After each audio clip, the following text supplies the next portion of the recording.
Hey everybody, Alex Cutler 247 here. Thank you guys so much for jumping on this video. Again, I am not a licensed financial advisor. This is purely for entertainment purposes, so let's get it started. This whole video, I'm going to be going over my response or my rebuttal to a lot of these fraud allegations, and I'm going to be covering one specific YouTube video that's really gained a lot of traction. And truthfully, I believe that the person that made this video is being overly critical, and there's a really big biased Tesla viewpoint that he's really pushing to his followers. So let's get it started.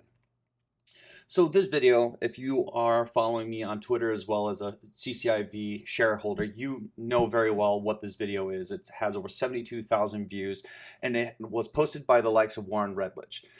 Warren Redlich, again, look, he has a crazy history of posting a lot of Tesla videos.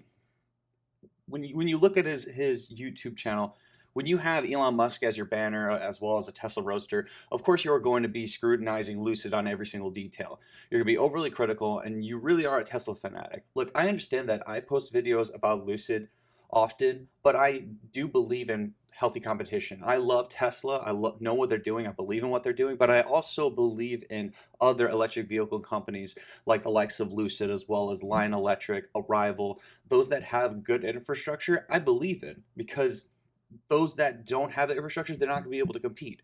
But don't let your biased viewpoint really change or try to skew other people's viewpoint of a healthy company and a promising company. So some things that he brought up was the likes of the production delay, production and distribution projection, as well as order book, and then saying that the technology is a fraud in vaporware. Across every single topic that I just listed, I have a problem with what he posted and what information he has provided, because really he has skewed a lot of it to really push his viewpoint, to push his biasness of Tesla. So let's get into production delay. So when he came to the production delay, he said that, well, Peter Rawlinson and Lucid was just lying and misleading shareholders. Look, there's a big thing going on, and something that he did not cover. The fact that there is currently a production delay across the whole automotive industry due to the semiconductor shortage. This includes not only Lucid, but many others, specifically his beloved Tesla, which is pushing a cheaper Model 3 for the 2021 version. Why didn't he bring this up? That's a really big question. Why didn't he bring this up? Because it would be against his viewpoint. That's the biggest issue. And President Biden even signed an executive order on February 24th to review the semiconductor supply chain order to address the current shortage for semiconductors. This is causing a mass issue not only for Lucid but many other companies. I just need to continue to show that this is not just Lucid. There are many other companies.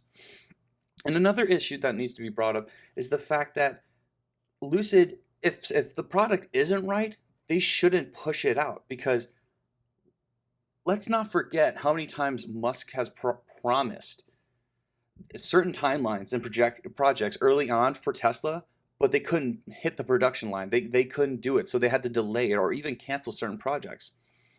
Also, the fact that vehicles are literally catching on fire due to battery malfunction. Well, that was a really early on. It was right between 2013 and 2016. Those were the issues. They've fine-tuned the product. They've really tightened it up, but there's still minor issues going on that, again, Lucid cannot deal with. Lucid is targeting the luxury sector. They're going to be battling the likes of Jaguar. They're going to be battling Mercedes, BMW, and Porsche. Lucid would be smart to delay if everything isn't just right, especially if they're targeting the luxury sector. There cannot be such mistakes like Tesla experienced early on in the vehicle production, because the wealthy won't allow it. They will not accept such failure. Lucid needs to have an immediate credibility. They need to gain credibility in order to compete and grow. They cannot do that because Tesla is already established. Other companies are already established. They're a brand new brand that says that they're going to provide the best of the best, and they need to do it. And then he brought up the production and distribution issue. He says that they're not going to be able to produce what they projected in 2023, 2024, 2025. He clearly has not looked into the expansion plans. Like, we already know in the investment for the public investment fund, when they put in that $1 billion into Lucid, in the contract, in the negotiations, they stated that there needs to be a factory built up in a certain timeline. They're still in talks to finalizing the plans for the factory in Jeddah, and that's going to be AMPS 2.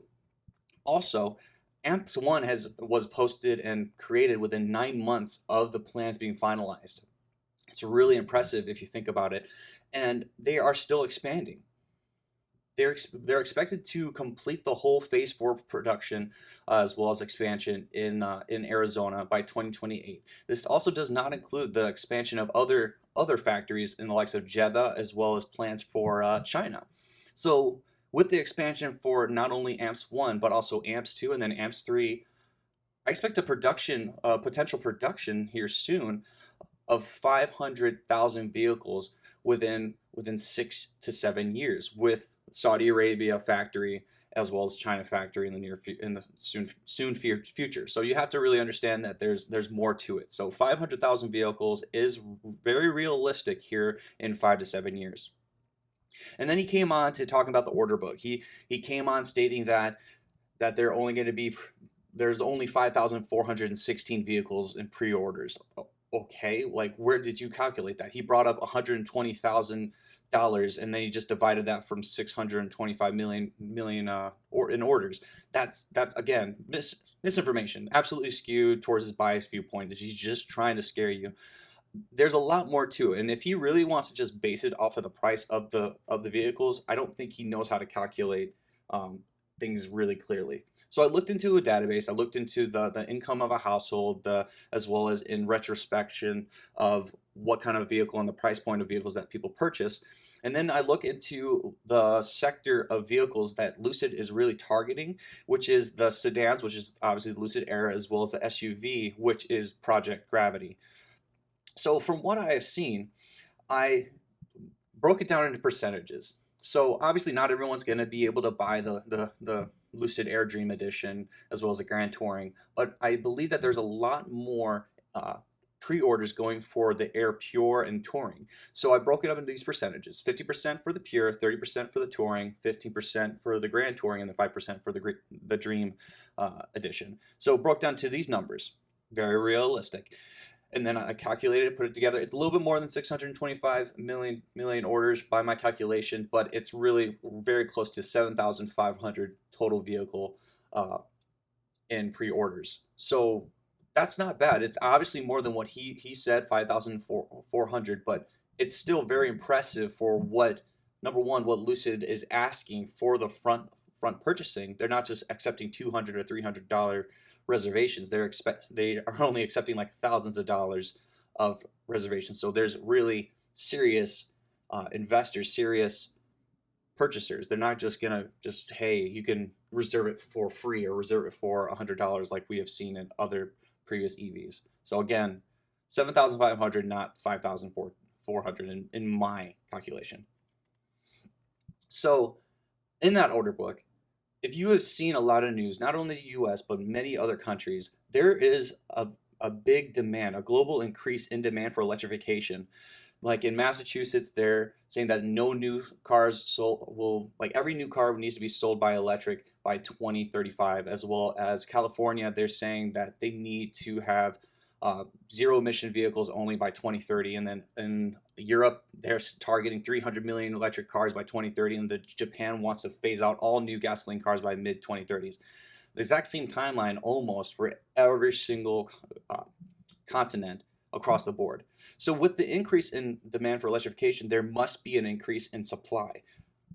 So with Lucid expanding and many other EV companies expanding, of course there's going to be a bigger piece of the pie. There's going to be more pie to spread and to separate. So for the numbers to really be projected the way that we saw in the investor presentation for Lucid, it's very realistic, because a lot of people are cutting out the combustible engines, the gas guzzling vehicles.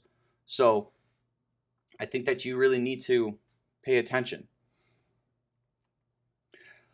And then he brought up the technology is a fraud. I'm like, okay, the technology is a fraud. Have you even looked at or even paid attention to the likes of Lucid being the sole battery pack supplier for Formula E?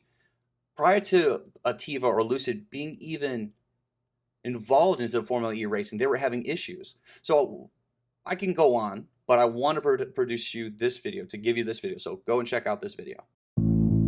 0 to 60 in 2.8 seconds, with a top speed of 174 miles an hour, and all from an electric motor. This is Formula E, the all-electric cousin of Formula One. When the street racing series started in 2014, the cars couldn't complete the race on a single charge. But since last season, that's changed. Green in Monaco.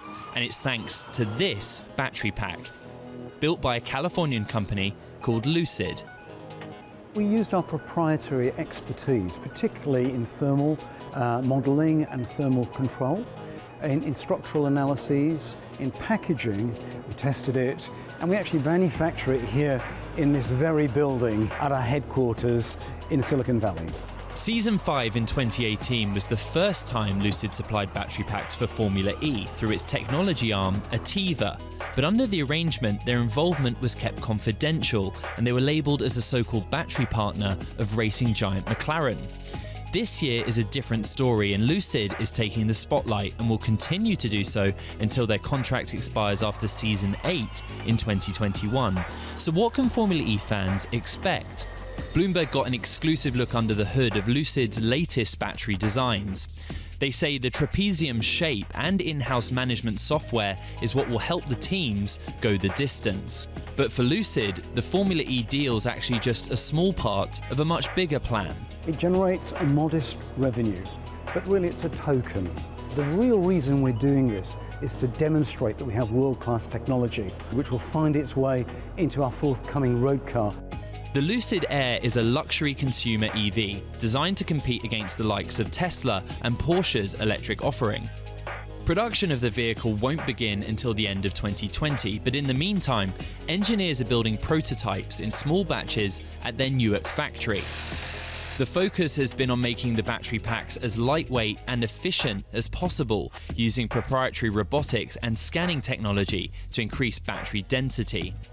Bloomberg NEF says Lucid's Formula E battery pack has 20% more battery density than the nearest consumer EV. What Lucid's done with its Formula E packs has made them incredibly light and increased the energy density beyond what's commercially available at the moment.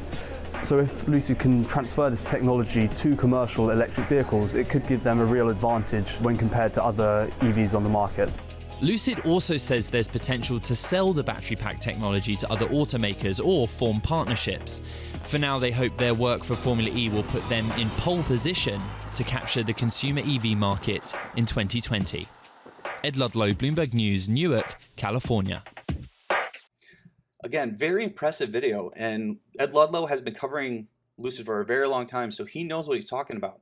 Lucid does have an amazing group of engineers, and yes, their battery technology can easily compete with anyone on the market. They were founded as a battery technology, not an EV company, not anything else. They were a battery technology, so their battery is more efficient than a lot of those other companies that are currently public.